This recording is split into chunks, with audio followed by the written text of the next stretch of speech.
Friends, இன்றைக்கி நம்ம இந்த வீடியோவில் உருளைக்கிழங்கு வறுவல் எப்படி செய்யலான்னு சொல்லிட்டு பார்க்கலாம். இப்போது ஒரு பேன் வச்சுக்கிறேன். பேனில் 4 ஸ்பூன் அளவுக்கு எண்ணெய் சேர்த்துருக்கேன். அதில் அரை ஸ்பூன் அளவுக்கு சீரகம் போட்டுக்கலாம். சீரகம் நல்லா பொரியட்டும். பொரிஞ்சதுக்கப்புறம் கட் பண்ணி வச்சுருக்க உருளைக்கிழங்கையும் கருவேப்பிலையும் சேர்த்துக்கலாம். உருளைக்கிழங்கு இந்த மாதிரி சின்ன சின்னதாக கட் பண்ணி வச்சுருக்கேன். ஒரு டைம் இது எல்லாமே எண்ணெயில் படுற மாதிரி நல்லா ஒரு டைம் மிக்ஸ் பண்ணிக்கலாம். மிக்ஸ் பண்ணதுக்கப்புறம் இதை மூடி போட்டு வேக வைக்கலாம்.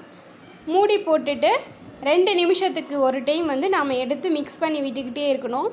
இது ஒரு அளவுக்கு வெந்து வர வரைக்கும் நாம் இந்த மாதிரி அடிக்கடி ஓப்பன் பண்ணி மிக்ஸ் பண்ணி விடணும். இப்போ தேவையான அளவு உப்பு சேர்த்துக்கலாம். லைட்டாக வெந்ததுக்கப்புறம் உப்பு போடலாம். இப்போ பார்த்திங்கன்னா இது 3/4 பதம் நல்லா வெந்திருக்கு.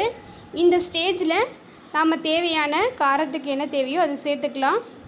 இப்போது நான் 1/4 ஸ்பூன் மஞ்சள் தூள், அரை ஸ்பூன் மிளகாய் தூள், அரை ஸ்பூன் மல்லித்தூள் சேர்த்துருக்கேன். இது எல்லாத்தையும் போட்டு ஒரு டைம் நல்லா மிக்ஸ் பண்ணி விட்டுக்கலாம்.